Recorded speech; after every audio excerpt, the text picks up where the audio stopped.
रहमान शुरू अल्लाह के नाम से जो बड़ा मेहरबान निहायत रहम वाला है। प्यारे बच्चों, हम चैप्टर कर रहे हैं ख्योड़ा की सैर और इसमें हम मशकी सवालात कर रहे हैं। इसमें से आपके सामने कुछ सवाल आएंगे, उनके ऊपर आपने दुरुस्त जवाब पर टिक का निशान लगाना है। तो सबसे पहले हम देखते हैं कि चट्टान किसको कहते हैं। एक पत्थर का बड़ा टुकड़ा जो पहाड़ से अलहदा हो गया हो चट्टान कहलाता है। और कान जो है वो पहाड़ों के अंदर कीमती अशिया मादनियात निकालने के लिए जो रास्ता बनाते हैं उसको कान कहते हैं। और कुदरती तौर पर ज़मीन का ऊंचा हिस्सा लेकिन पहाड़ से बहुत कम ऊंचे हिस्से को पहाड़ी कहते हैं। और वादी जो है दो पहाड़ों के दरमियान मैदानी इलाका वादी कहलाता है। तो अब आप इस सवाल का जवाब दें। ख्योड़ा के मकाम पर नमक की बहुत बड़ी मौजूद है, चट्टान, कान, पहाड़ी या वादी। तो अभी हमने सबक में पढ़ा कि ख्योड़ा के मुकाम पर नमक की बहुत बड़ी कान मौजूद है। अब हम आते हैं जेहलम। जेहलम एक पंजाब का ज़िला है। आप ये पंजाब का नक्शा देख रहे हैं। इसमें रावलपिंडी, अटक, चकवाल, गुजरात, सियालकोट, नारोवाल, लाहौर, शेखुपुरा। और हमने पढ़ा था कि जेहलम में एक मुकाम ख्योड़ा है जहाँ पे नमक की मकान वाक़या है। तो ख्योड़ा का मुकाम वाक़या है लाहौर में, रावलपिंडी में, जेहलम में या गुजरात में। तो इसका सही जवाब आएगा जेहलम में। शाबाश, ख्योड़ा का मुकाम जेहलम में वाक़या है। उसके बाद आगे हम चलते हैं। चश्मा, कुदरती तौर पर पत्थरों से पानी निकलने की जगह को चश्मा कहते हैं। साफ पानी पत्थरों में से निकलता है। और जोहड़, नशेबी इलाकों में बारिश का पानी जमा हो जाता है जिससे जोहड़ बन जाते हैं और आमतौर पे यहाँ पे गंदा पानी होता है। दरिया जो है वो पहाड़ों से निकलते हैं और आहिस्ता आहिस्ता समुंदर में जा गिरते हैं, मैदानों और सहराओं में से गुजरते हुए पानी की। और तालाब जो है पानी का हौज, यानी ये ख़ास तौर पे बनाया जाता है जहाँ पे साफ पानी इकट्ठा किया जाता है। तो कान में पानी के बड़े बड़े क्या हैं? चश्मे हैं, जोहड़ हैं, दरिया हैं या तालाब हैं।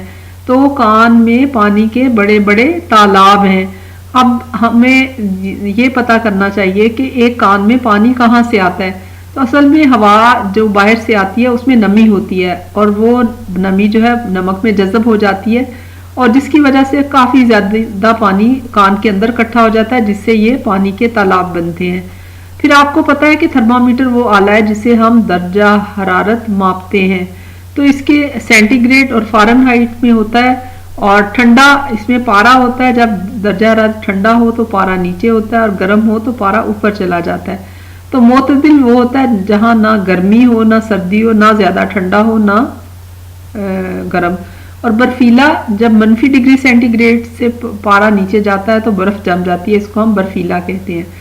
तो नमक की कान का दर्जा हरारत सर्दी गर्मी में रहता है, शाबाश, ना ज़्यादा ठंडा ना गर्म ना बर्फीला बल्कि मोतदिल रहता है। तो इसी वजह से वहाँ पे दिल वो उज़्व है जो जिस्म में खून पंप करता है।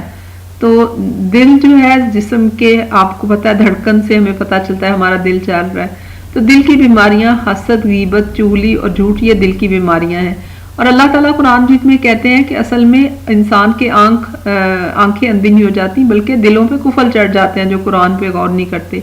और दिल की बीमारियों के असबाब जो हैं उनमें गुनाह और नाफरमानी, कुरान मजीद का पढ़ना छोड़ना, दुनिया का लालच, ज़्यादा हंसना, गाने सुनना, बुरे दोस्त बनाना, ज़्यादा खाना, अहद शिकनी करना, बिद्दत करना। इसी वजह से जब हमारा दिल बीमार हो जाता है तो हम एक दूसरे से हसद करते हैं, धोखा देते हैं, बुग़्ज़ रखते हैं, बेरुखी बरतते हैं। तो अल्लाह ताला के नबी ने मना किया है कि तुम भाई भाई बन कर रहो। तो हम दिल को इत्मीनान किस चीज़ से नसीब होता है? बिज़िक्रिल्लाह, इल्ला बिज़िक्रिल्लाहि तत्मइन्नुल क़ुलूब। बेशक दिलों को इत्मीनान अल्लाह के ज़िक्र से ही नसीब हुआ करता है। और फिर कुरान मजीद में एक और जगह कहा गया है कि हर जगह उठते बैठते अल्लाह का जिक्र किया करो, गौर व फिक्र किया करो। तो क्योंकि अल्लाह ताला जो है जब हम क़यामत वाले दिन अल्लाह के हज़ूर होंगे तो वही बख्शा जाएगा जिसका कल्ब सलीम होगा, साफ दिल होगा। तो करने के काम क्या है प्यारे बच्चों? नमाजों की पाबंदी करना, कुरान समझ कर पढ़ना, मसनून दुआएं याद करना और सुबह के शाम के अस्कार पढ़ना। तो जिगर जो है बुनियादी तौर पर इंसान के अंदर एक कीमियाई फैक्ट्री है और फेफड़े जो है हमारे जिस्म में 2 होते हैं जिनसे हम सांस लेते हैं। तो अब हम सवाल है, कान की एक मंजिल पर मरीजों के लिए अस्पताल बनाया गया है। दिल के, आंखों के, सांस के, जिगर के। तो हमने देखा कि सांस के मरीजों के लिए बनाया गया। तो प्यारे बच्चों, अपने दिल को पाक साफ रखें, अल्लाह का जिक्र करें, इस चैनल को सब्सक्राइब करें, इस वीडियो को लाइक और शेयर करें।